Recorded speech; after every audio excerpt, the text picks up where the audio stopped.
It's time for Milberger's Gardening South Texas, live from Milberger's Landscaping and Nursery at 1604 in Bulverde Road. During the next 2 hours, our experts will help you with your gardening questions when you call 210-308-8867. That's 210-308-8867. Or come by Milberger's during the show and have your question answered in person. And now it's time for Milberger's Gardening South Texas on 9:30 a.m. The Answer.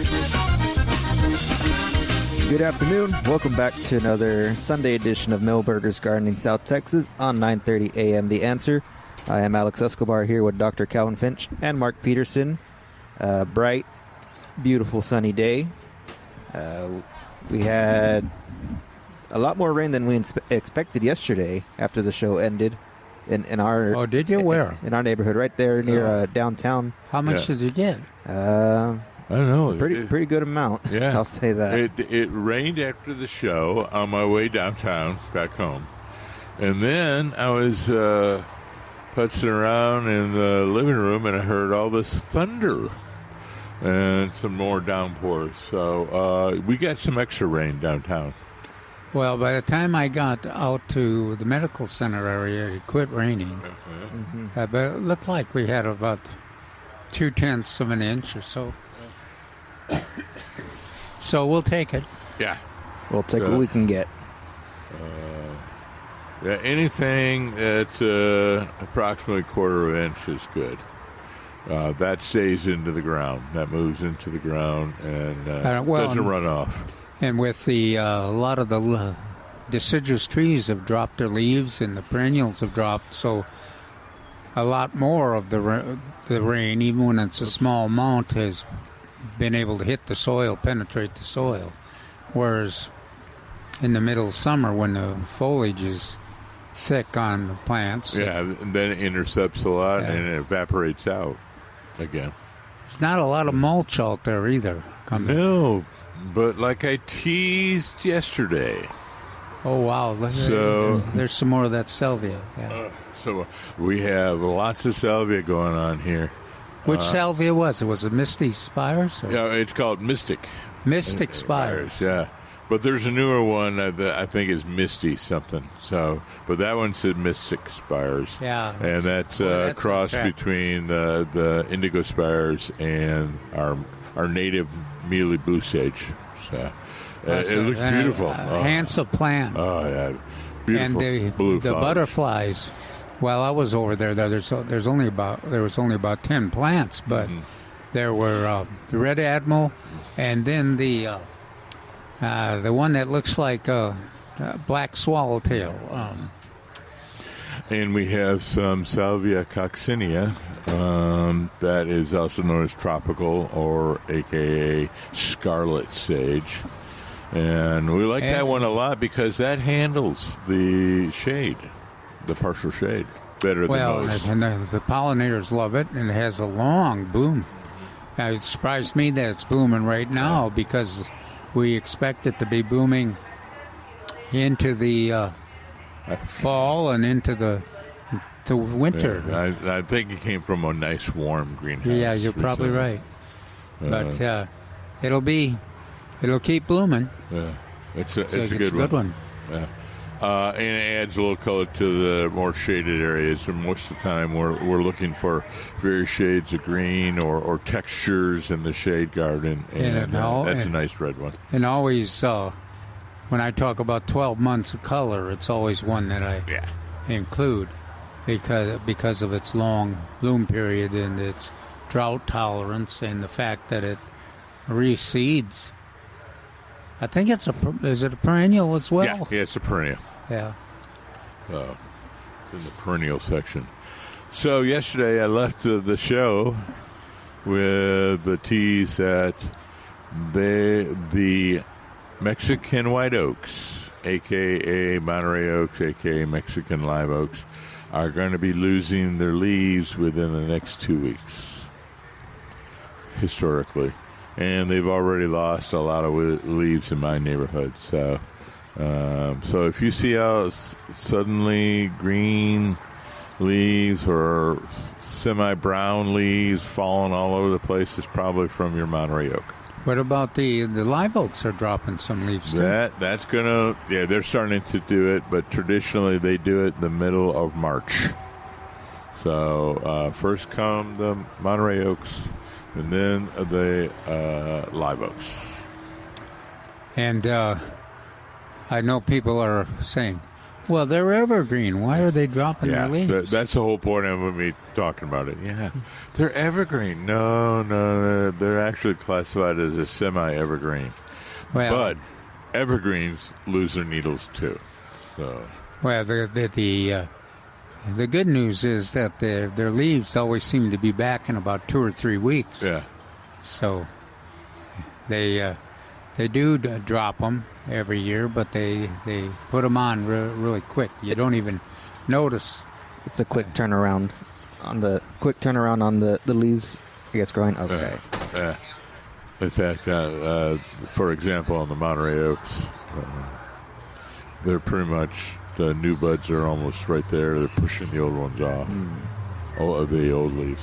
Now that you're talking about those trees, do we have those trees? Yeah, we have those trees. In fact, we have a lot of trees that are on the CPS Energy permitted list. So we just had a report. We have lots of shade trees. Not all the oaks, but most of the oaks.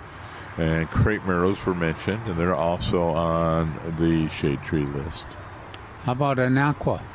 We have an aqua here of various sizes. You know that the aqua, which surprised me a little bit, those in my yard dropped their leaves in the freeze that we had. Yeah.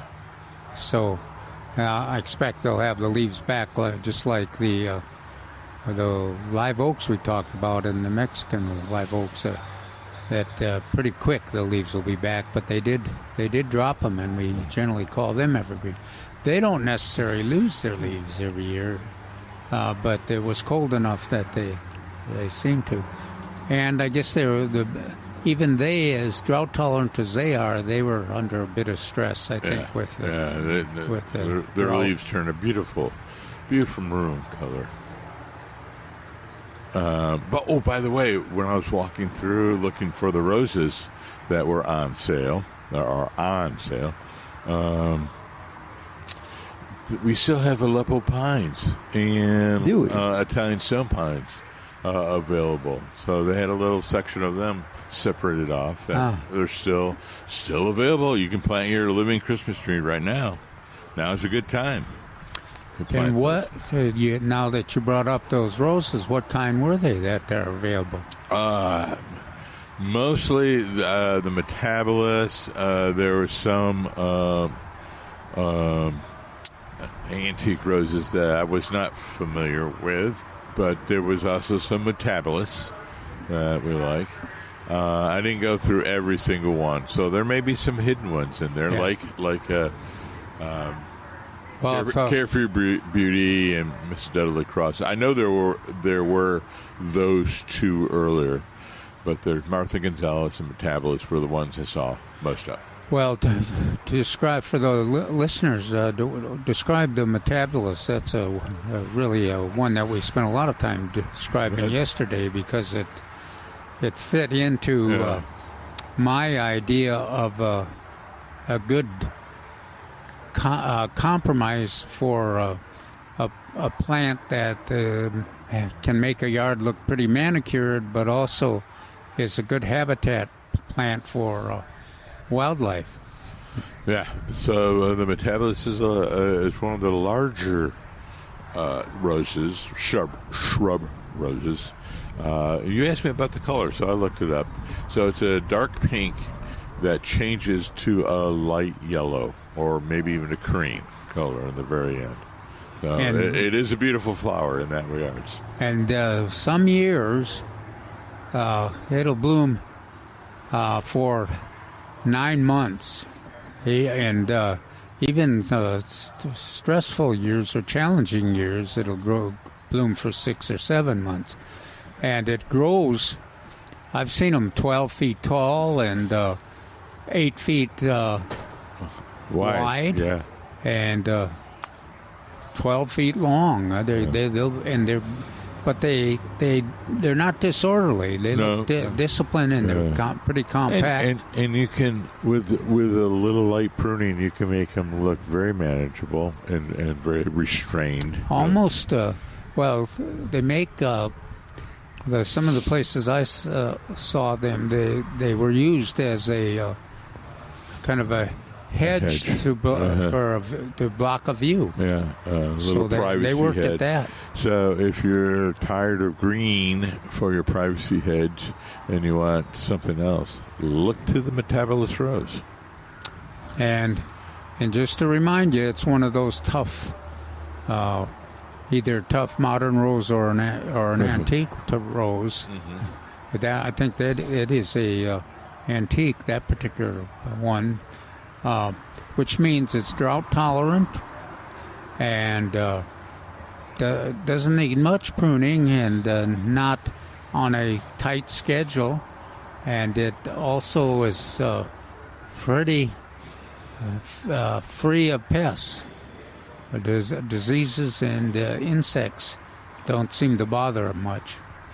At least in my experience, that's the case.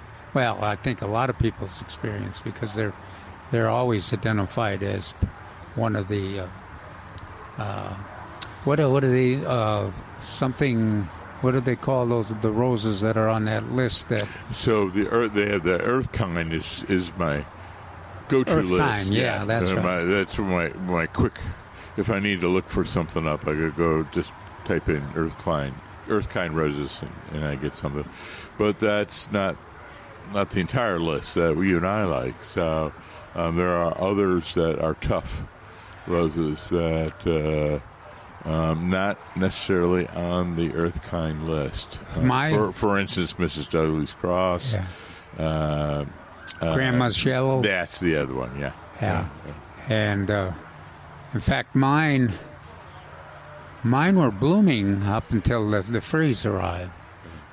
Which was amazing to me, looked good, and of course the freeze took the blooms off, but the stems weren't frozen, and expect they'll be back into bloom by March 1st or so, maybe March 15th at the latest.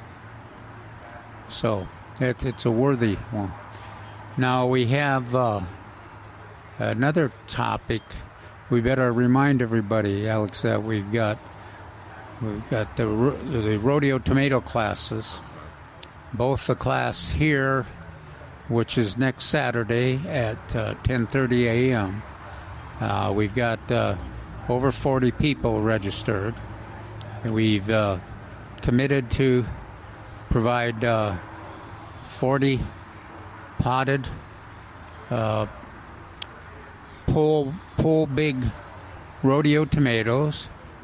Those folks that are pre-registered will allow some folks above that number to attend the lecture, if because we'll have those seats. But if you weren't able to get registered in the first 40, then we can't necessarily guarantee that you'll get a pull ball, a big tomato. But the good news is, there's a ton of rodeo tomatoes here, including some that are potted up already. What else? I know there's Ruby Crush over there. Yeah. What else? Sweet 100. So of the available tomatoes that we have the bigger ones: Celebrity, Tycoon, Amelia, are the prominent ones, and then the Pull Big, and then the smaller ones, the Ruby Crush, Sweet 100, and one other one, a patio tomato. Roma. Yeah, Roma. Thank you. But the staff has the good point. The staff has potted up a variety of these tomatoes already in the number one cans, and those will be Yeah, at the end of the program. And then, of course, if you register, you're on the list. We'll give you one that we potted up.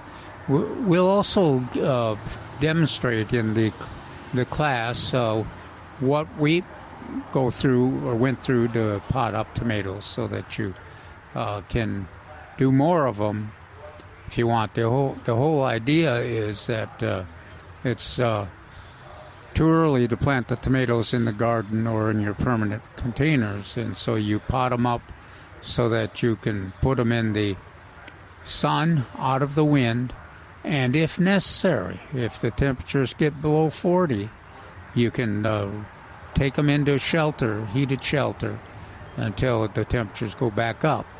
And the advantage of that is that those tomatoes, which you can certainly tell from these potted up tomatoes, they are in a fast growth mode. Yeah. They're well fertilized. They're responding to the weather. Mm-hmm. They're also, almost all of them are determinate or semi-determinate, so they grow fast to their kind of their top size, and then they concentrate on setting fruit, and that's what it's about. They're gonna set fruit that you can harvest, high quality fruit, by the end of June. Beat the heat here in San Antonio, and then start over for the fall. Beat the cold then. So, come to the lecture if you were planning on it, and then you can check out the potted tomatoes. And then there's a lot of them that are not potted that are in 4.5-inch containers, or one corn. The Pog Big is in the quart containers, so you can pot those up if you want to too. They're almost big enough for the 3 or 4 weeks until April. Yeah. 4 weeks, 5 weeks till April. They could, that's stretching it a bit. But the idea is keep them warm, keep them growing, fertilize them, and they're going to be setting fruit pretty quick. Alex, is it time? Just about. I just want to remind everyone to give us a call at 210-308-8867. I know there might have been some issues yesterday with our phone lines. Yeah. Oh, yeah, the phone. That's right. In fact, I was surprised that we didn't get. I was kind of looking forward to getting some reports on the state of particularly the vegetables in the garden and the flowers. Absolutely. Because a lot of them as we predicted, have started to repair themselves. Yes. The greens are broccoli and everything. The stems are coming back out, and are a lot of the flowers have come out are repairing themselves too. So it'd be great if you'd give us a report on what's happening in your garden. If your cauliflower is going, your spinach, what's happened to those that were subjected to the freeze temperatures. Yes, hopefully we can get to hear from people at 210-308-8867. While we wait, we're going to take a quick break with Milberger's Gardening South Texas on 9:30 a.m. The Answer. Welcome back to Milberger's Gardening South Texas on 9:30 a.m. The Answer. Give us a call at 210-308-8867, 210-308-8867. Before the break, I know halfway through we were talking about the antique roses. Just want to remind everyone, antique roses are on sale. They're regularly $29.99. They're on sale, 2 for $50. What are they? The antique roses. Oh. Yes. And so I went and looked yesterday, and I didn't go through the whole list, the whole selection that we have on sale, but I did recognize our Martha Gonzalez and our Metabolus. Oh, you saw Martha Gonzalez? Yeah. So we have several of those. I didn't see any Belinda's Dream, but there were a few others that I recognized by name only. Yeah. Brabant, or for our French listeners, I don't know how to spell it. Say it. Well, we Brabant. mentioned Brabant? we'll need to talk about the article and the fact that and peaches, because we got all the fruit trees have come in, but we also have the Whopper begonias have come in. The Whopper begonias. Yeah. They stopped. The staff stopped both Calvin and I yesterday and mentioned both those, and because we do like the Whoppers.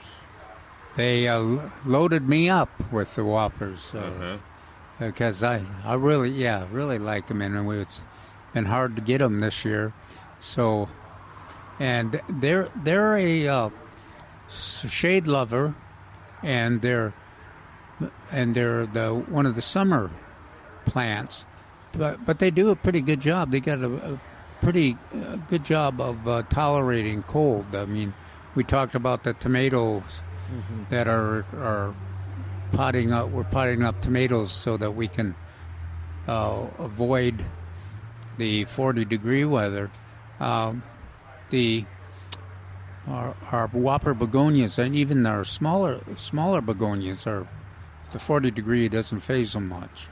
They don't much like the blooms in the foliage. Doesn't much like freezing temperatures, but they can tolerate this kind of weather for sure.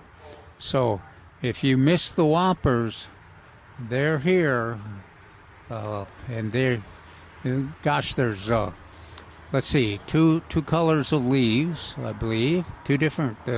A kind of a maroon color, and then the regular green, and then there's three blooms, or three different colors of blooms on those Whoppers. They're red, white, and no, I don't think we got the white. Oh, the red and the pink. Okay. So maybe I was thinking that maybe we just have the three.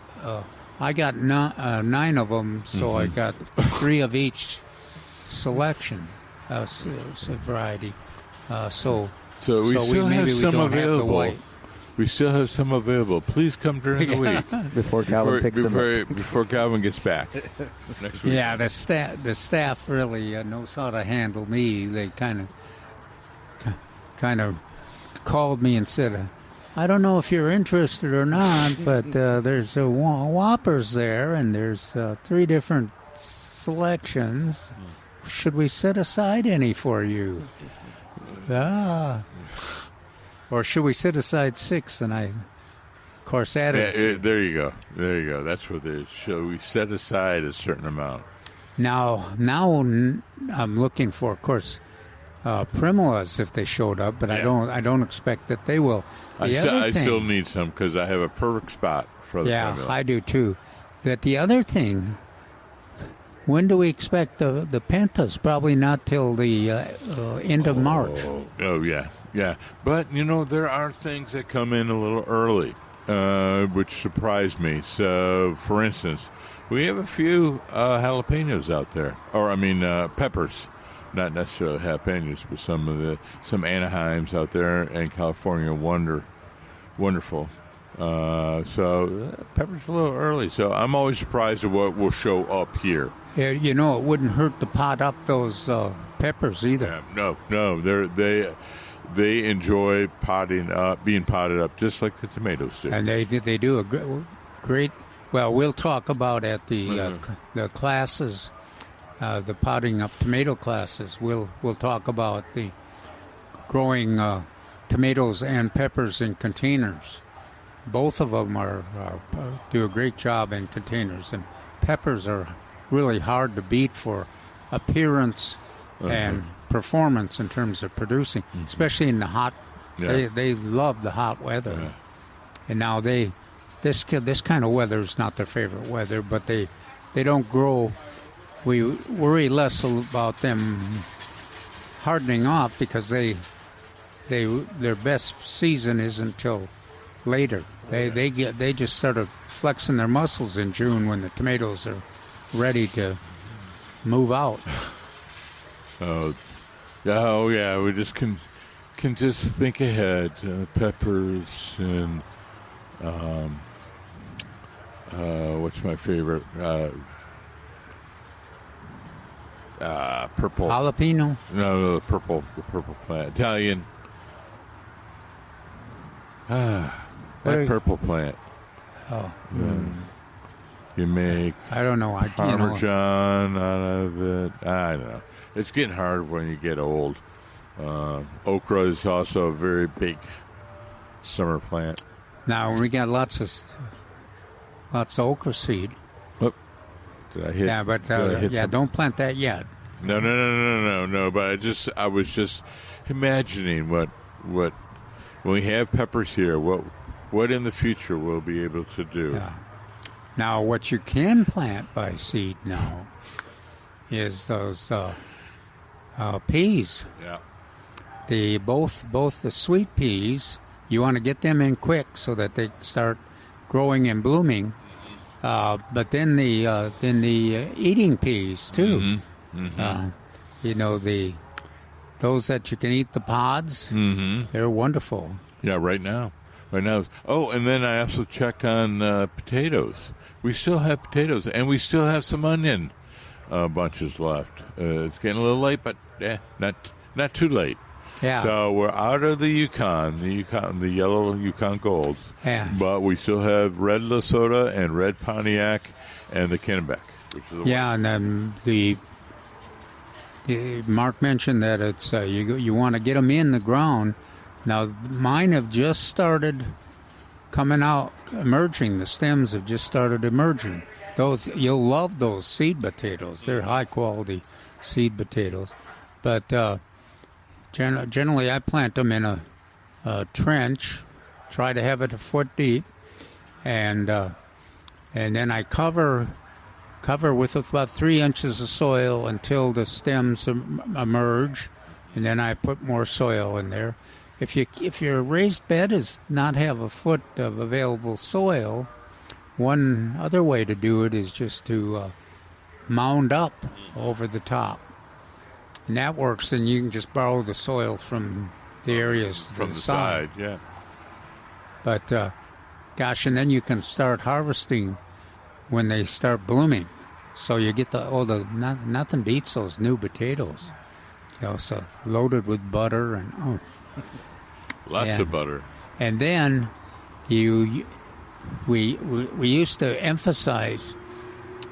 Make sure you get them all harvested once the potato plants brown, because you don't want the fruit to be sitting in the ground if the soil gets soggy. That was back when we used to have soggy soil occasionally, right, when we had rain all the time. Right. But I wanted to send you guys a text yesterday going, yeah, what is this stuff? What is this liquid stuff coming from the sky? I don't know. I haven't seen it for a while. Yeah. Well, let us know too what you got for rain. I mentioned on the road home from Millburgers that I got about halfway home and the rains were finished, but it looked like I had about 2 inches of rain over there by Medical Center. 2 tenths. 2 tenths. I'm sorry, 2 tenths. Yeah, I was like 2 inches. I wouldn't know. Wow. I would have had to get a kayak out or something. And I bet you we got about 3 tenths. Yeah, we got a good amount. Yeah. And we saw drizzle here a couple times at Millburgers, and then just as we were leaving, it started. Yeah, I started to come down a little more. It's just like Alex's last comment. Oh, look at this! Just when we're ending, all the rain occurred. But yes, as of right now, there's no more precipitation scheduled in the weather. That's right. Participation or precipitation? Precipitation. Oh, yeah, okay. There we go. Well, you know what else? We mentioned that the article in the Express News and the Austin American-Statesman is on peaches, and we got in the fruit trees here at Millburgers. We do. We have. So there's a huge selection, and Mark did a good job yesterday of remembering. Yeah, remembering it. And I got my little notebook out here today on some of that. I do have to make a correction. Calvin and I or mostly me, we're talking about Santa Ana Rose or Santa Rosa. What is it? Rose for the plum. Yeah, Santa Rosa. And it's actually with Methley is the one we needed. And I went back there and I corrected myself. So it's Methley. Yeah, Methley is the one that's generally recommended. But that Santa Rosa, that one does fairly well here too. And it suffers a little bit more from fire blight. That's the only thing. The fruit is a little bigger, I think. Yeah, yes. If you can get it past the fire blight stage, the fruit is pretty good. Did you see any Morris plums over there? No, I checked again this morning on the way in, but I didn't. I was walking fairly fast. Yeah. Now that's my favorite, and that was the one I really liked when I had my peach orchard in East Texas. They are very, very high quality. And I planted it here in San Antonio, and I think 7 years I had one time that I had enough chill hours. But that was a good year. Oh, gosh, was it? Yeah. So, but the point is, we got just about every recommended fruit tree here at Milberger's. And the peaches especially. We've got my favorite, Florida King, and La Feliciana. That one's the Florida King is a one that has a cling. Yeah. It's early, relatively large fruit, very attractive colors and shape, and consistently productive. But it is a shorter chill hour, which may benefit this year. I think it's 400 hours, which is it's kind of the 450. good one. I can't remember. You did mention it in the article, so yeah. And then La Feliciana is another one. That's about 650, I believe. Yes, you are correct. And that doesn't ripen. That's 30 days after the Florida King, I believe. But you said in your investigations over there in the fruit tree section that you actually saw June Gold. Yes, I did. Which was one that was our favorite about a decade ago. In the old days, yeah. Before you were born, probably, Alex. That's another. I think that was another 650 hour. Yeah. Relatively large fruit, freestone, or semi-cling. Semi-cling. And the one thing it has a little. Used to have a little hang sometimes on the seed, but very productive plant. And there's, I remember. I thought you mentioned that one of your. So there was a Tex Prince and a Tex Royal. These were I tasted these for the first time in a long time last year in our parking lot. There was a gentleman selling some of the peaches later on in May and June. But they were very tasty, and I think it was just because last year was maybe a good year. Because I was thinking the year before we may have had some rain during the summertime. Well, it wasn't a good year for peaches in San Antonio, especially if you did not give them rain during the July and August. Yeah, that's what we were talking about yesterday. As remember, providing the natural resources, water, fertilization, proper pruning in the year before will influence your production the following year. Yeah. So you really got to stay on top of it.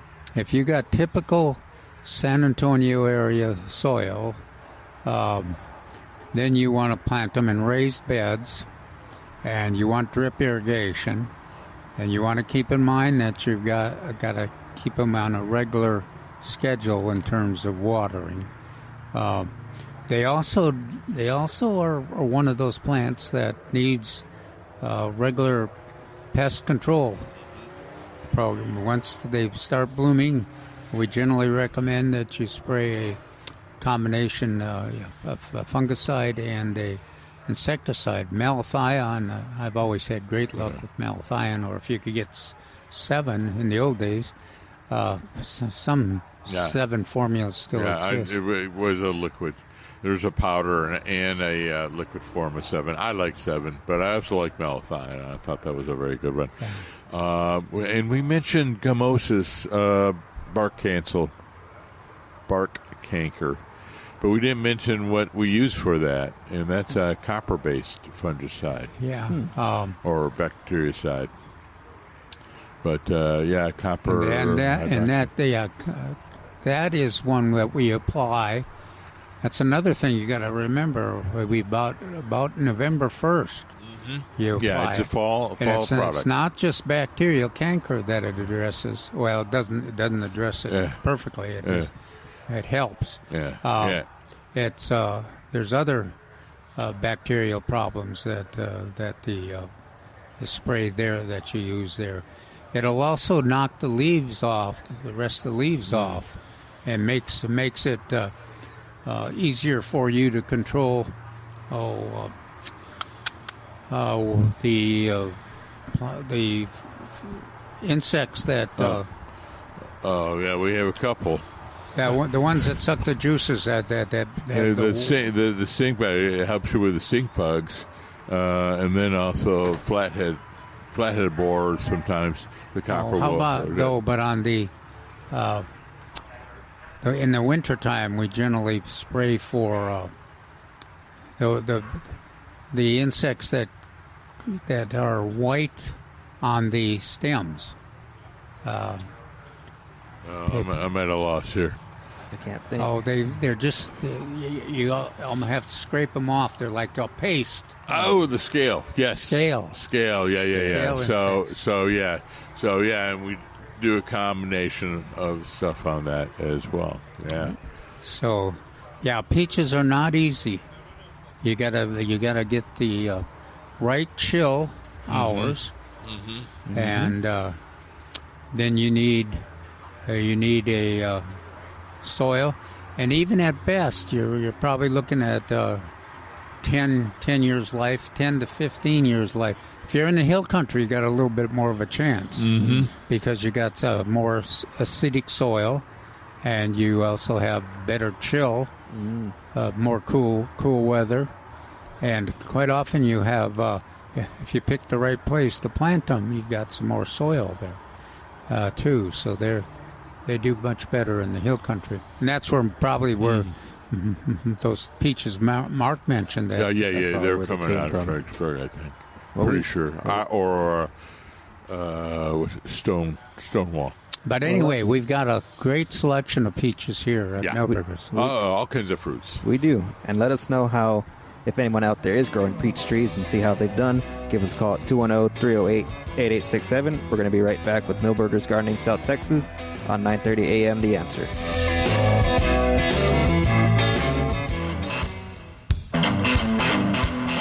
Welcome back to Milberger's Gardening South Texas on 9:30 a.m. The Answer.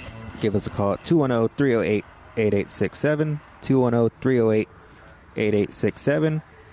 Before the break, we were talking about peach trees as well as other fruit trees that we have here on sale at Milberger's. Regularly, they're $49.99, but they're on sale 2 for $80. Reminder, they are on sale 2 for $80. And you don't have to have 2 to have fruit, but it helps. So you may have to have, like we're talking about the plums, a muffley and a Bruce may work very well. Apples tend to have, you want 2 different varieties to increase production. 2 varieties that bloom at the same time. I bloom at the same time because that was, what was it? I used to relate the story.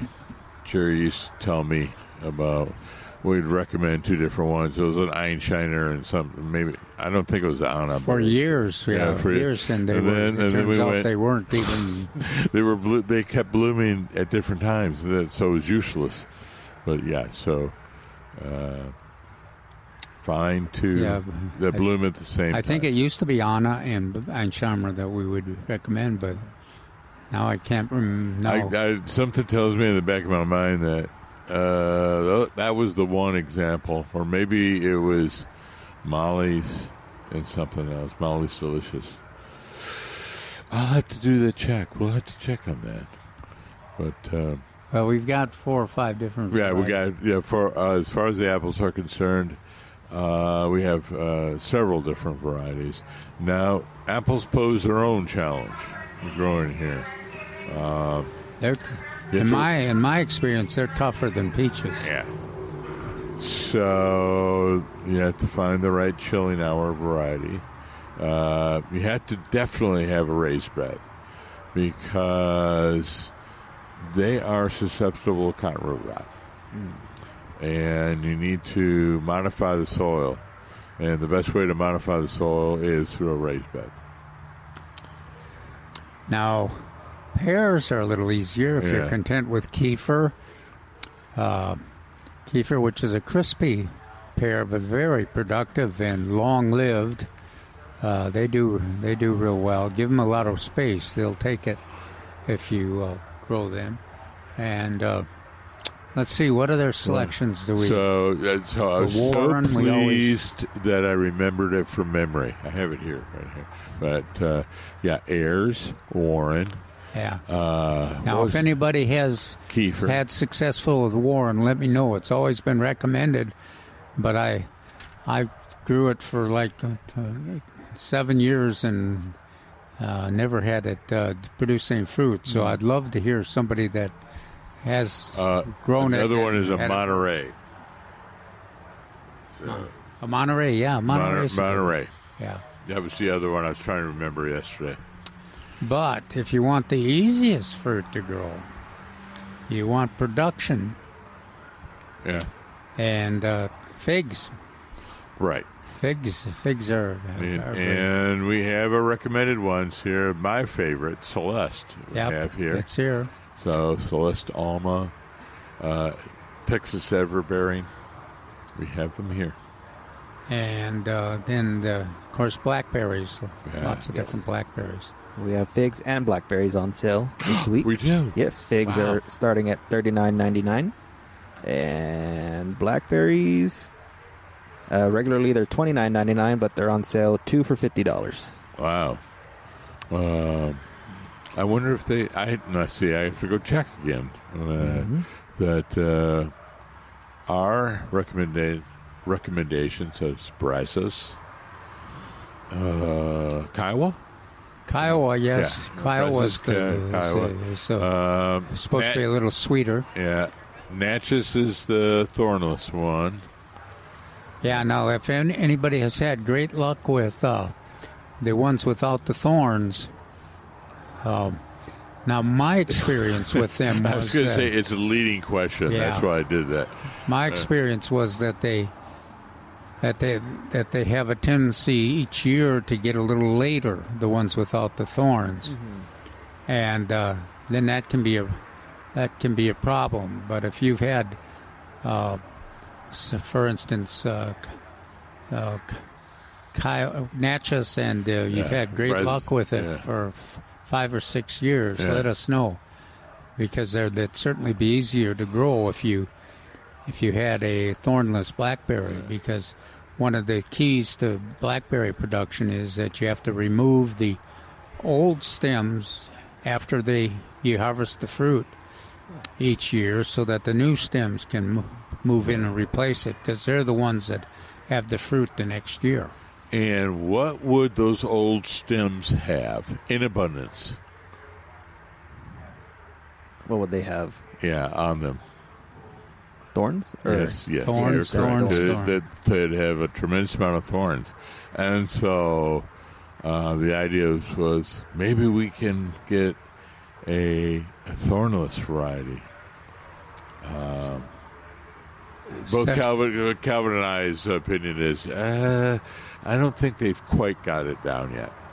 So we're still recommending Kiowa and Brazos and Rosenboro as your varieties for blackberries. Roseboro, yeah. Yeah, Roseboro. Brazos and Roseboro are very productive. Yeah. Brazos is very reliable. But the Kiowa is a little sweeter, I think. And that one is probably the one I would grow now, although I've Right. always grown Brussels. But I would agree. I'm looking for a sweeter blackberry. We're spoiled because we're from raspberry country. We're from raspberry country, yeah. And so we're spoiled. So, yeah, I definitely would look for a sweeter blackberry. But you know that I learned that a recommendation from Yolanda, the home health aide, she says, well, you know, take those Brussels, those big, you know, nice Brussels, and a little tart. Yeah. And what is the sweet cream that you put in? Oh gosh, you quite often have for breakfast, and a sweet cream for breakfast. Taste. You mix fruit in with it, or you put it in your cereal. It's kind of thick. Is it the fake one? The fake stuff? No, it's real. It's a real. Well, half and half, but I just use regular milk. Oh no, gosh! It's here we are. It's real. Somebody out there. Yeah, somebody help us. Help the old men. Yeah, for if you. But anyway, a lot of folks traditionally eat it for breakfast along with their cereal, in their cereal, and along with berries. Yeah. But it was wonderful Activa? with those tart berries and that sweet, thick cream. Oh, gracious! Yeah. It's not yogurt, is it? Yes, it is. Yogurt? Okay. Yogurt. I was actually going to say, what was that? The other, not the Activa, the other. Is that what you're thinking of? Or? No, but the other thing for the old people for their protein.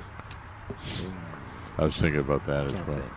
Anyway, now I'm hungry for yogurt. Yeah, I know.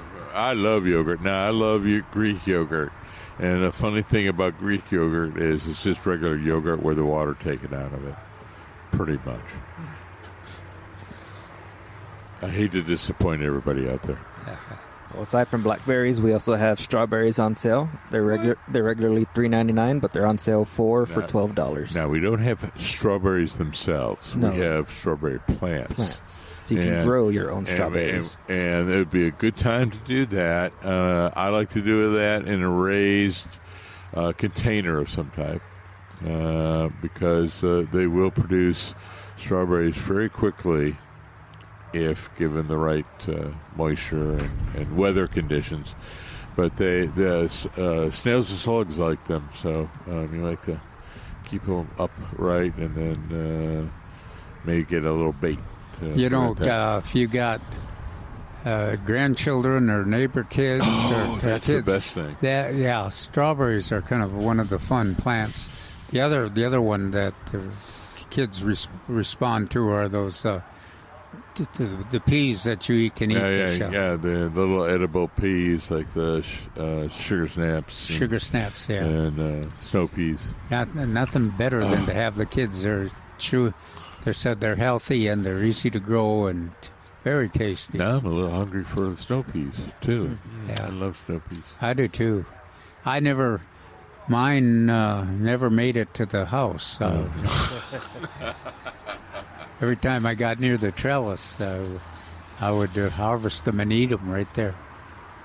But another thing, if you got, I was noticing out there, especially in my yard, the blue curl some of it took a little bit on the chin on the freeze, but it's coming back, and new seeds are coming up, and so if you got wildflower seeds in the drawer, get them out in the soil because they're just it's better to have them planted and you just got to meet soil contact and I think they're going to respond even if they've been damaged a bit by the freeze.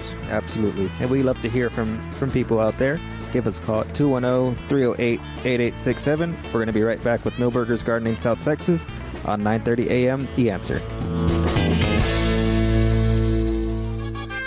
We're back with Millburgers Gardening South Texas, live from Millburgers Landscaping and Nursery at 1604 in Bulverde Road. Come out to visit or call us at 210-308-8867. That's 210-308-8867. And now back to Millburgers Gardening South Texas on 930 AM The Answer. Remember the specifics before what it was. Welcome back to Millburgers Gardening South Texas on 930 AM The Answer. Alex Escobar here with Dr. Calvin Finch and Mark Peterson. We'd love to hear from you. Give us a call at 210-308-8867. 210-308-8867. Mark's coming back right now while he's walking over here. Some other things we have on sale this week. The redbud trees are on sale. They're starting at $99.99. Oh, yeah. They should be blooming in a few weeks. It's going to look very beautiful. Yeah, that's one of Mark's favorite plants. We're talking about redbuds, Mark. Oh, checking the seed racks. And yes, we have everything that we've talked about. I just want to make sure. Yeah.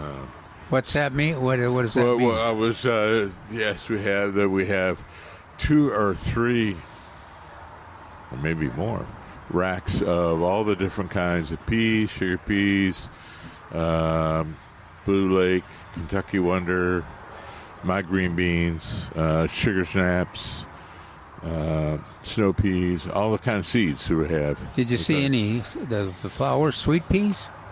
Yeah, I think we had some of those on there. Good. Yeah, but I had to go from sweet peas and the flower section over to the gardening, the vegetable section, to make sure. Tell us a little bit about. We had a good discussion yesterday about redbuds. Yes, redbuds, and the redbuds are on sale. They are on sale. Yes. All right. You want to make sure you get the right kind of redbud for this area. Most of the country have the eastern redbud, and the eastern redbud is just a little drought sensitive for our area. So we look to try to find the. He loves understating things. Yeah, it is my way. But it'll start crying if you get it. He sees. You bring it out and it looks at the landscape and says, "Oh, San Antonio drought." Yeah, it's just a little drought. It'll pass in 7 or 8 years. But we want Texas or Oklahoma redbuds or a Mexican redbud, and they are the Texas, Oklahoma are essentially the same species, but the Mexican is a slightly different species. And they're all very, very drought tolerant, resistant to certain leaf diseases, and some borers, not all borers. The end for redbud comes fairly quickly. They get some stem cankers, and the borers will attack it. But that's way down the road. You want some nice redbud. Quite often you'll lose a few branches, but they'll recover from the roots too. That's the essential way to grow a redbud. You have them grow for about 10, 12, 15 years, and then the main stem will die. And so when do you think they're going to start blooming? With the rain and the weather, maybe fairly shortly now. 3 weeks? 3 weeks. Yeah, definitely 3 weeks. I always explain it to people. Would you trust Texas weather, or would you trust the amount of daylight that occurs year after year after year after year? If you were a tree, you would trust the amount of daylight. And so reliefing and flowering are based on, and actually when the leaves fall off is actually based on amount of daylight. And so, but that time change can vary with the weather.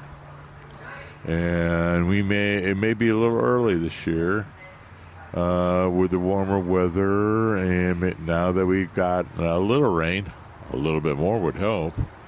But we may see that within. Let's see, what is it today? It's the 15th. Yeah. I will predict. You can lay your money on this. It'll be 2.5 weeks. We'll see the first redbuds blooming. Now you're gonna. He says you'll see it, and it'll kind of quite often they'll surprise you because they're hidden in the tree border quite often, right on the edge. They can put up with some shade, and they're one of the best plants to serve as that transition into the tall shade trees, and they'll bloom and kind of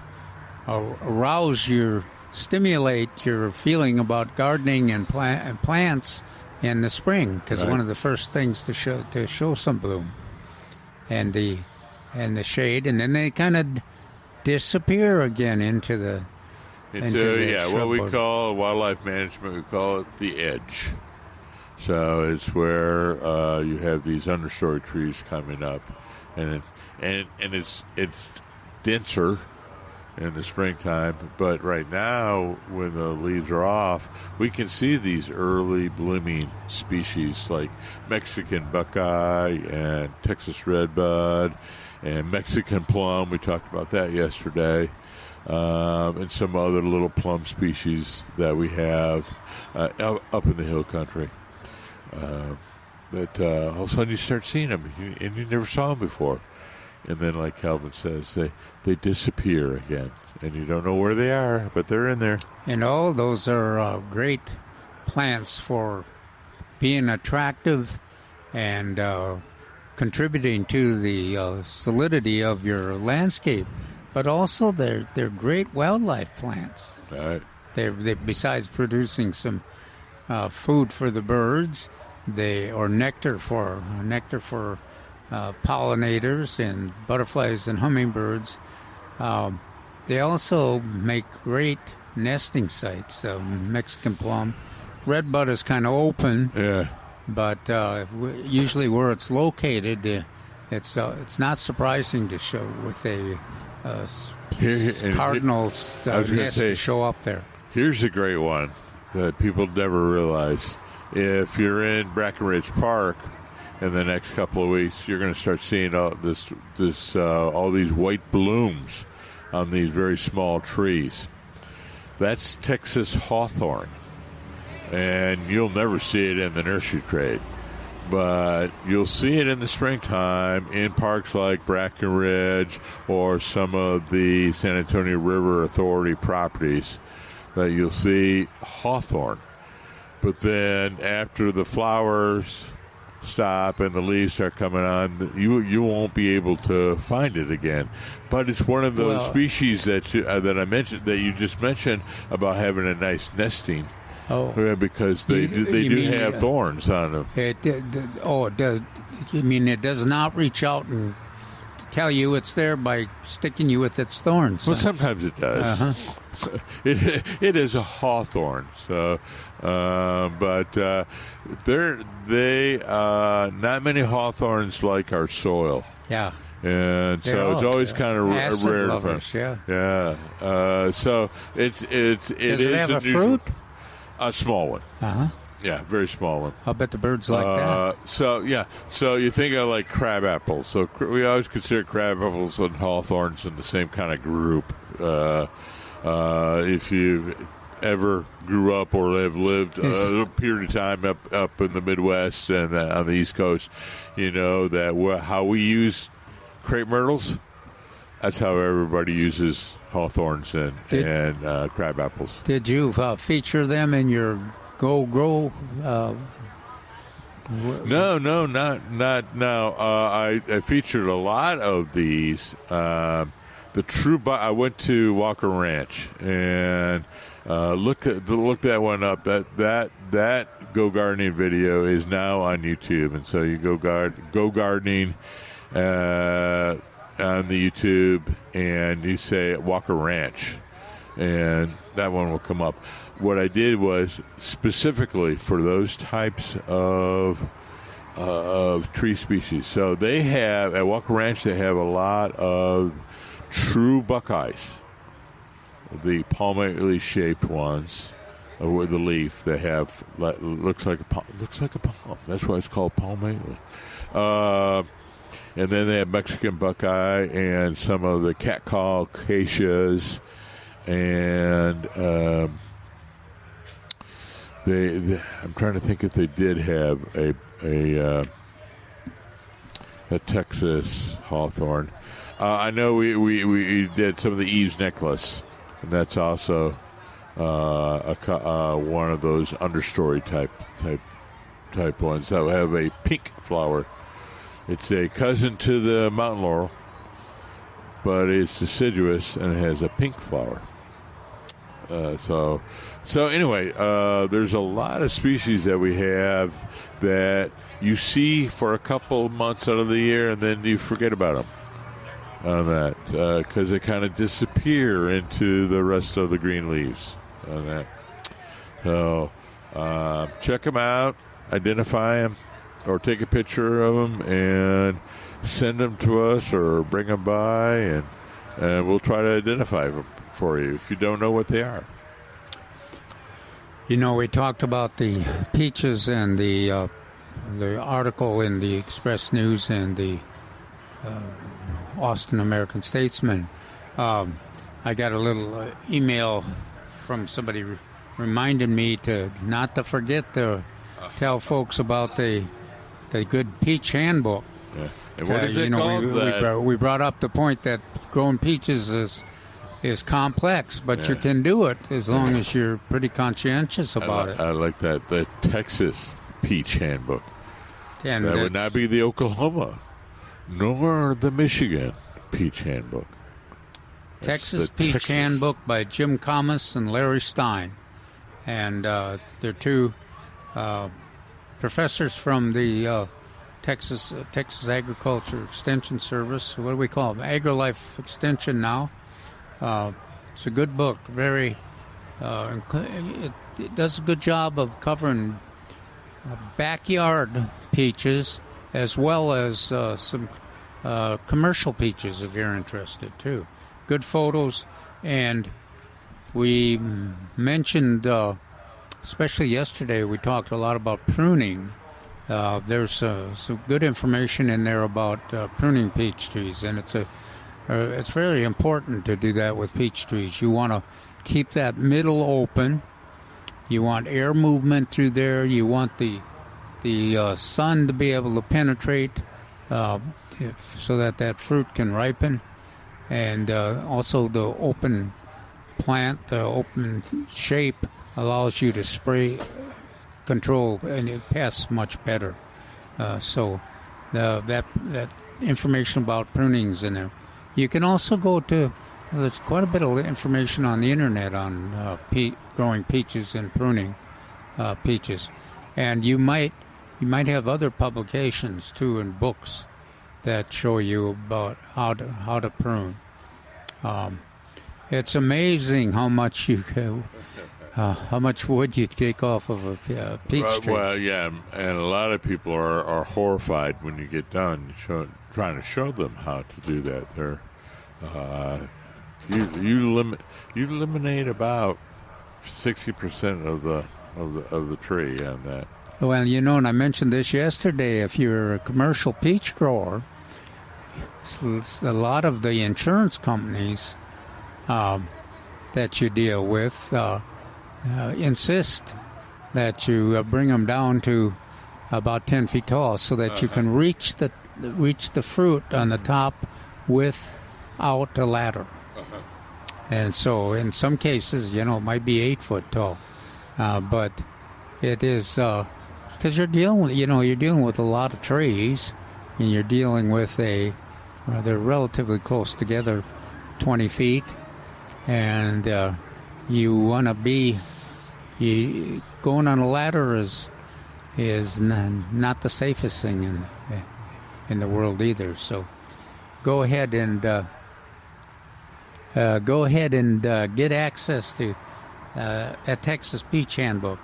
Now, we did not mention, we should have mentioned that on our article that we talked about. I don't think we did mention it as one of the recommended gifts for gardeners. No. Did we? No. No, okay. Gifts for gardeners, that's a good one, especially if, say you're going to, if it's they get a gift certificate or you gave them a gift, some peach trees. This Texas Peach Handbook would be something to give them along with that. Another publication, it's a different topic, but another one that's marked my favorite, and it's available here at Milberger's, is the book by Greg Grant. The person who I took his job before. That guy. Yeah. Here in Greg Grant. Bayer County. And Greg Grant and Long. I think it's Jim Long. Yeah. But it's a great book. Particularly if you're overwhelmed with this whole process of landscaping your yard. Greg breaks it down into some simple steps. That's great. And Greg is a good writer. He's written a lot of books and co-authored a lot of books, and a good photographer. So you will be very happy with the photography and the writing in any of the books that Greg Grant has written, and particularly that one, especially if you're, well, be more specific. If you're, you bought a new house or you bought an old house and want to change the landscaping, and it's overwhelming to look at it as one big piece. So you want to break it into pieces, and that's what Greg does a good job of doing, so that you can do it piece by piece in the landscape, and take advantage of Christmas presents and birthday presents and gift certificates and sales at Milberger's and other sites, your favorite nurseries, and do that remodeling or changing of your landscape as you have the time and the interest and the inclination to do it. And Greg's book will help you. Mark, you remember what the name of the it's 45 Texas, that's part of it. Texas Regional Landscape Handbook. 48 different landscape styles for you to choose from. But what I really like is it styles or projects? Project or I think it's styles. It's right here in the counter, right next to the counter, right by the cashier. We'll probably. I need a new cup of coffee. We'll probably check. Yeah. Oh yes, we'll have to get a cup of coffee at the next break, which is going to be right now. Is it going to be? Yes, it is. So we'll get the name of that book right now. Okay. We'll be right back. Give us a call at 210-308-8867. We're going to be right back with Milberger's Gardening South Texas on 9:30 a.m. The Answer.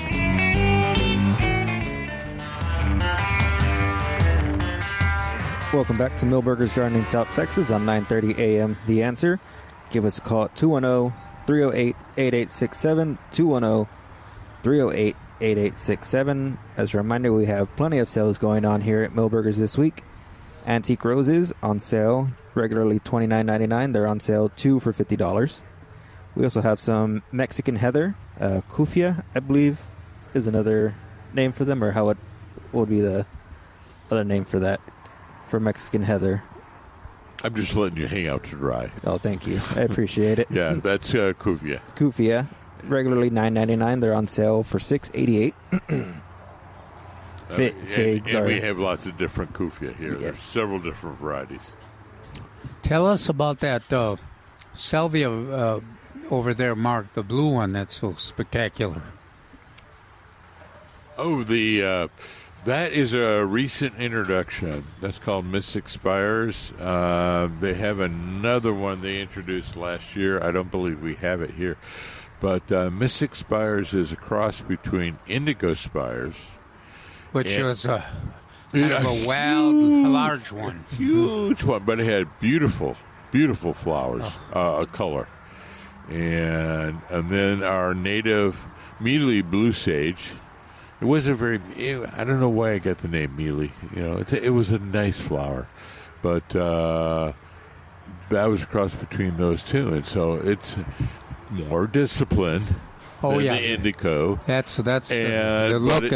But it retains those beautiful royal blue, iridescent blue flowers. And I think it said 24 inches tall. Yeah.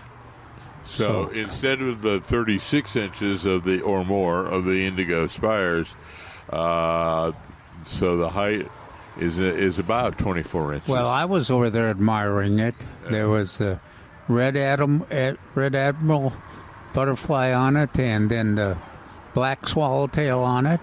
So obviously the pollinators like it. So it's an excellent restrained but really beautiful blue flower. Disciplined, yes. So it goes primarily in sunlight. It'll tolerate a little shade, not much, but now one that does tolerate shade. The coccinea, the Salvia coccinea, the red flower, which surprised us a little bit because somebody, a gardener, had it on their wagon, on their cart, and this was right before the show started. And it went by me, and I looked, and Calvin was watching me, and I looked, and I did a double take on that, and because he pretty much did the same thing. It was coccinea, and it was in really full bloom, which is we expect it to bloom starting in the early summer and bloom through until the cold weather shows up. But gosh, this is pretty early or pretty late if you're calling this the winter, I guess. But it's beautiful, and we really like that one because it adds this color, this red color into shaded gardens, and which you don't always find. And it's back every year. You can get the Turk's cap to do that, but you don't often find that in there. So that's a great addition if you have a lot of shade. Now, did you have something you wanted to say? Well, I just want to say we have some other sales going on. We have some perennials on sale, including salvias, fall aster, and lantanas. They're usually $9.99. They're on sale for $6.88. Now the lantanas, though, just noticing. Oh, there's a red admiral there, a small one right there. So they're on the purple trailing and the white trailing that we have both. Very nice this time of year. The lantana. This is the lantana for the cool season. There is I think that's a little fritillaria over there. On the just on the edge of the white and the purple. Mm-hmm. There's a good amount over there. Yeah, it's a lot of butterflies. No monarchs. No. Now the monarchs, we should expect them in April. Now, I was going to bring up the fact that we've got. Said we had the. Rodeo tomato classes are full. We've committed all the potted up plants, the tomatoes, the rodeo tomatoes, but we've got at least four monarch and milkweed classes scheduled, and they're starting to fill up too. So the first one is here at Millburgers, and that's on March 21st. And the number, you got the number there for where they call that? Yes, for Millburgers, to call to sign up for the Millburgers class, that is 210-497-3760. And that's on March 21st at 10:30 a.m. And everybody there will get at least some potted up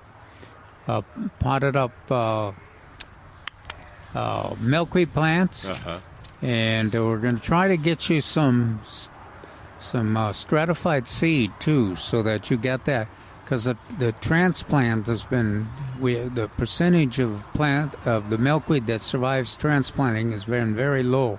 We're going to see if we get stratified seed, and if the gardeners that attend the class plant it in their landscape directly, whether we have a better success with it. So hopefully we'll be able to give you some of those seed, and we deal with about 6 different selections. We'll have some tropical milkweed. That's an exotic, but the native milkweeds are green, showy, swamp, butterfly weed, antelope horn, and zizote. Yeah. Now, the zizote is the only one that really does germinates pretty well without stratification. The others we're in the midst of stratifying them right now. That means they're in the refrigerator, and their chemistry is being altered by the cold, so that all their defenses, or those defenses that slow down their germination, are being dealt with, so that we can get them to germinate as quickly as possible. So that'll be available. The second class is at Education Resource Center near Medical Center, and to register for that class is 210-382-4455. And that class is on the 28th of March, and that'll be at 10 a.m. So you can call to register for that, and of course you'll get the first 35 folks that register for that will get the same plants we described for the Milberger's class. Also a class in Floresville on April. What is it, Mark? You always remember that. 23rd. Well, I have it right here because I don't always remember. April 23rd. At 6 p.m. Yep. So that's in the evening. We always have a great attendance there. And if you want the phone number, it's in... I got it right here. Oh, okay. It's one of your previous articles. So it's 830-299-0069. And that is the AgriLife Extension, room number 10 on 1103 4th Street. But call ahead, reserve a room, reserve a seat. And then another class is the one we have in New Braunfels, and that class is on May 2nd. That's back on the Saturday morning, and that's at early Saturday morning, 9:30 in the morning. And that's they've got an exciting garden there. The Master Naturalists, the Master Gardeners, and of course the AgriLife Extension. Mm-hmm. And that address, you got that there too? Yes, I do. It's the AgriLife Extension Center Gardens, just off of 46. It is 325 Resource Drive in New Braunfels. And you can call 830-620-3440. And Alex, I guess they can call if they didn't get those phone numbers, they can go to the website, the Milberger's website. All the events coming up are available, or the information is on milbergernursery.com. The website is milbergernursery.com. Okay, so there's plenty of chance if you go ahead and register for a class that's most convenient for you, and we'll as if you've listened to the show at all or followed the articles, you'll know that it's not a simple situation with the monarch butterflies. The population seems to be dropping, They migrate. They're threatened by pesticides. They only will lay their eggs on milkweeds. Milkweeds are not easy to get started. Now, if you're a farmer who's been trying to control them as a weed, a lot of them are very difficult if they've been established and they're in place. But getting them started in backyard as a landscape plant has not turned out to be that easy. So that's what we're kind of dealing with, those issues. But it is a very interesting topic, and they come through all those cities we mentioned: New Braunfels, San Antonio, Austin. They come through there in the spring. In the spring from their wintering grounds in Mexico City. They'll come through here in San Antonio beginning about April 1st, and they'll head up into the Midwest and into Canada even. And then they'll come back in September and October. And every time you talk about, we talked about the threat challenge to the population. It's the migration because of the weather, pesticides, lack of milkweed. It also, every time they lay eggs, the parents die. And so if they don't get here to San Antonio until late in the fall, and they don't get the young the caterpillars don't mature, it takes them 30 days to mature after they hatch, then they are subject to weather challenges.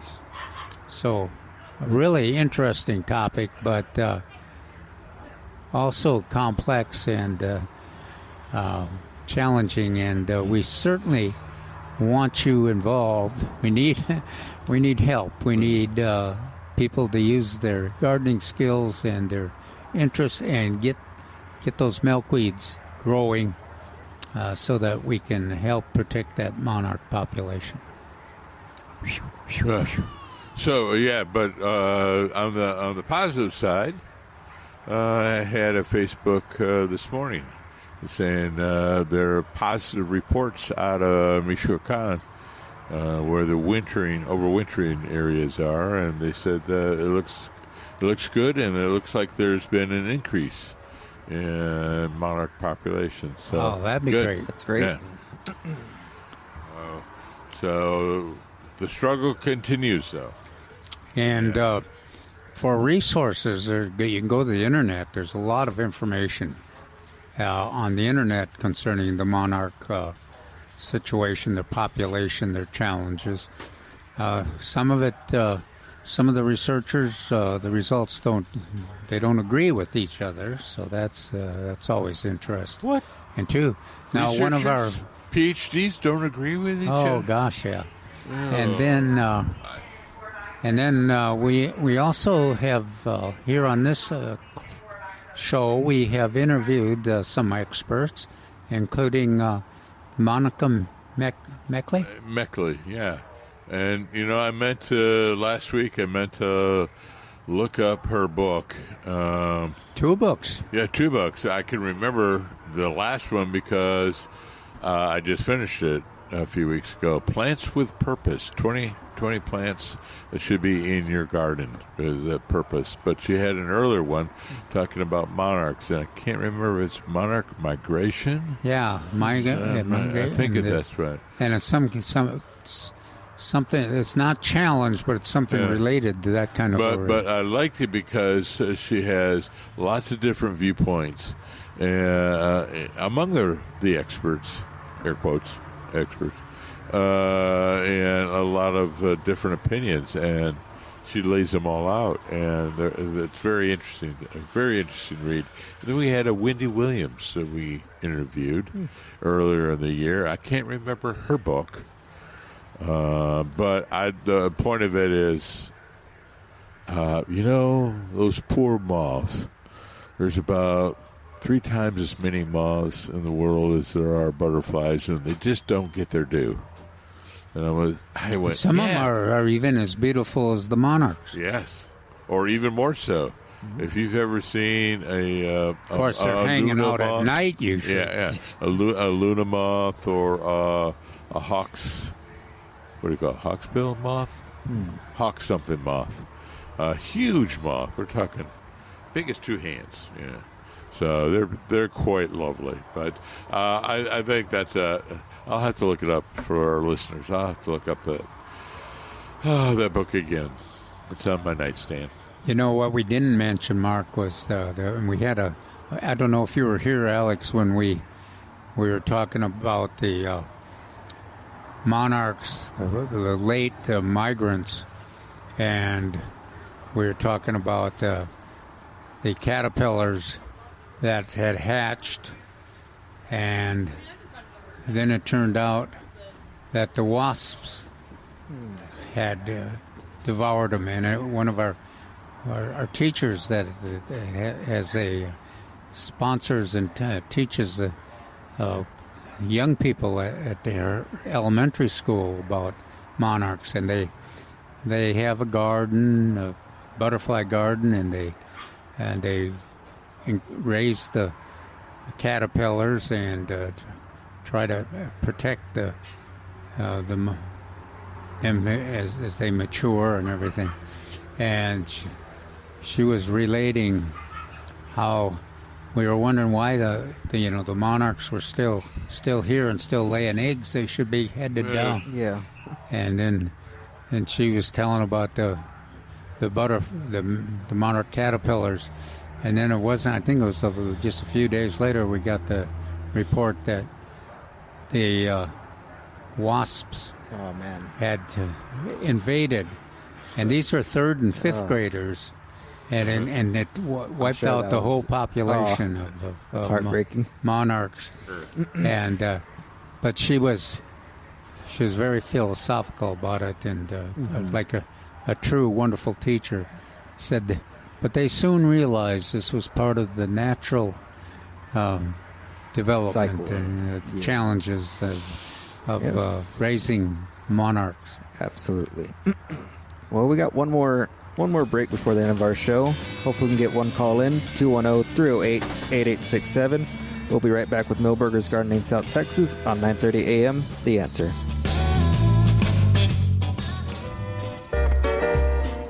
Welcome back to Millburgers Gardening South Texas on 9:30 a.m. The Answer. Alex Escobar with Dr. Calvin Finch and Mark Peterson.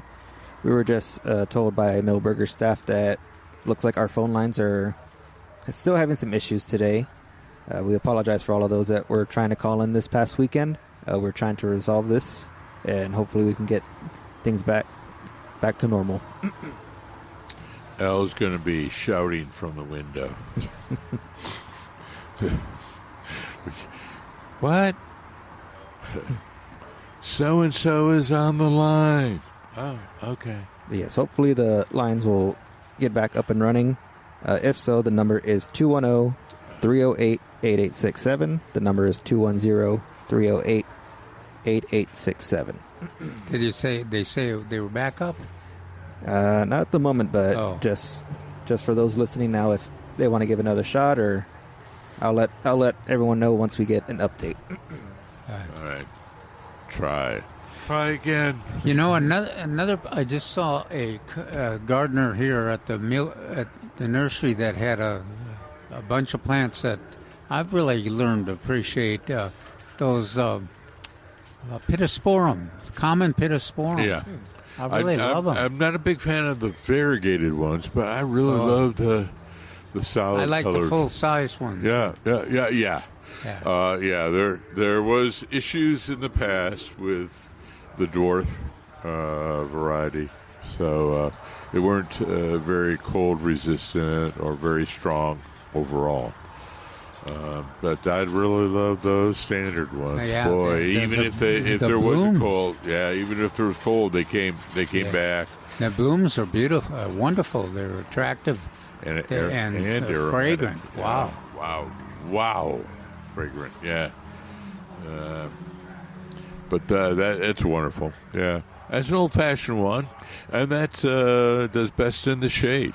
it's always surprising what are those shrubs that do well in the shade. And think about that in some older neighborhoods where we have well-adapted trees, or trees have been growing for a while. What can we plant in the shade that tolerates shade or actually thrives in the shade? Pittosporum is one of those. Now, I don't know if the deer eat them or not. On my yard, they're inside the fence. So. Yeah, I don't have a whole lot of experience in that, because where I find most of them are in well-established parts of town, so there's no deer pressure.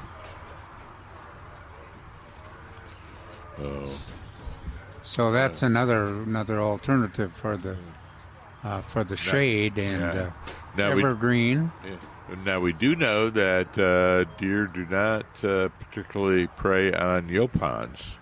So that dwarf yopon looks like a big gumdrop, or you should keep it as a big gumdrop. They're very good. And then the standard ones can be used as a hedge or understory in the yard. If there's much like the redbuds we've been talking about, we can use that as another one I had good luck with on the deer, dwarf Chinese holly. Yeah, that they didn't seem interested. And that was very kind of a classic holly look, not as disciplined as the some of those that we talked about, but kind of lays on the ground, mounding, kind of a mounding look, and it's got some sharpness on the leaves, but it has some, yeah, it has a lot. The Kelly green leaves are very attractive. Kind of reminds me of Christmas every time I see it. It does, and as with all hollies. It's male and female, so I can't remember in the nursery trade whether they produce one or over the other, but that's fact of life. There's male and females out there. Now, in some varieties, such as the Pride of Houston, that is a selection of yopon. And I believe that is a female selection. Oh, yeah, the berries. So they always have berries on that one. Yeah. And then what I was trying to remember when we were talking about the berries and attracting the birds, what is the one that grows kind of east of San Antonio that has the berries?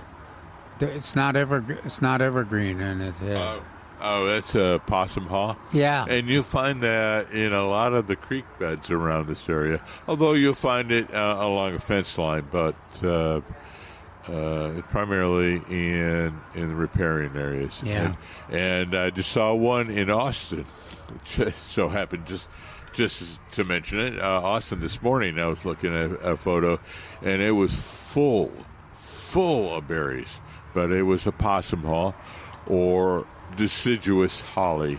It's its other official name. Yeah, and the birds really seem to like it. Oh yeah, especially after the first freeze. But that's kind of a great addition. They grow fine here. Yeah. Now again, the problem is it's male and female, so you really need to be in the nursery during the wintertime to see if it's got the berries. If it's got the berries on it. Yeah. And we've got quite a few different kinds of hollies here. Mark, you remember? You'll see. I know we got Burford. We have Burford, Yopon. We have the Chinese holly. Chinese holly. And Mary informed me last week that we had a few Nellie R. Stevens, which is one of my favorite hedge hollies because it'll grow up to be 18 feet tall and rather narrow, so maybe 6 by 18. So that's nice. Yeah.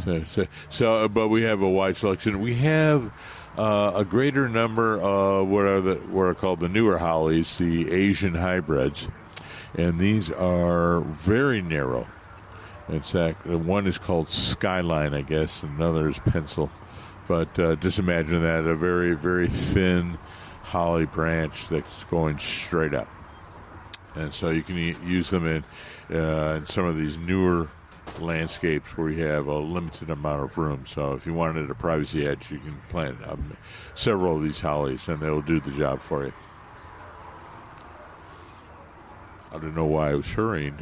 I just think we're getting near the end, and so we're inside 5 minutes. Okay. But again, I just want to apologize for everyone listening who's trying to call in. We are still having issues with the phone lines, so hopefully by next weekend we'll get that resolved, and we'd love to hear from you. Look at those potted up tomatoes. Wow. They're already 18 inches tall. Oh, yes. If they're a Ruby Crush, let's see, they'll get they'll get twice, maybe 2.5 times that size, and then they'll start fruiting. So the staff has pruned up several different selections of tomatoes, and already potted up as number ones for you before the class, which is pretty nice. Mm-hmm. And we will show how we potted them up. The soil, we used the soil that we combination of compost and potting soil from the bags here at Millburgers, and Osmocote, lots of Osmocote. That's one of the keys to heavy tomato production, is to well fertilized. So we do it. Osmocote's unbelievable, wonderful fertilizer. And then let's see, what else? Is there anything that we need to mention in terms of the sale items that we didn't? I know yesterday we mentioned the pre-emergence herbicide. It's on sale. That's true. That's always a good thing, a good topic at this time of year. Absolutely. I recommend pre-emergent now and again in April. Calvin does a little bit later, not too much, but then again in this May, is June. Especially if you have sandburrs. Yeah. So now is the time for emergence. Later on is the time for fertilizing. Correct. So point is, you want to do 2 applications of the pre-emergence, and then you wait on your fertilizer until usually the end of April, or at least 2 mowing of real grass. And then you apply the fertilizer. We didn't mention it yesterday, but we also have stepping stones on sale. These are 2 by 8 by 16 inches. They're regularly $2.99. They're on sale for $188 or $10 for $15. So you're not my stepping stone? Unfortunately, I'm not. Okay. But we do have them here. We do. I want to see somebody load one of the wagons or the shopping carts with the stepping stone, 15 stepping stones. And then last thing, good luck. we also have empty plastic green hanging baskets with the hanger. They're on sale for $2. So, yes. But aside from that, we have... But also, I had said by mistake something on sale for perennial. Yeah, perennial. And Calvin corrected me and goes, "That's not a perennial." And I'm like, "Oh, yeah." But we do. But the point is, we do have a lot of perennials on sale. We do. And a lot of those perennials are in front of us, on the porch, and they're all on sale. The Cuffiel looks good, though. Yeah. And it has the Macrotheca, the David's Kufia over here, the cigar plant, otherwise known. Yes. Well, thank you again for listening this weekend. This is Millburgers Gardening South Texas on 9:30 a.m. The Answer. Have a great week. We'll see you next Saturday.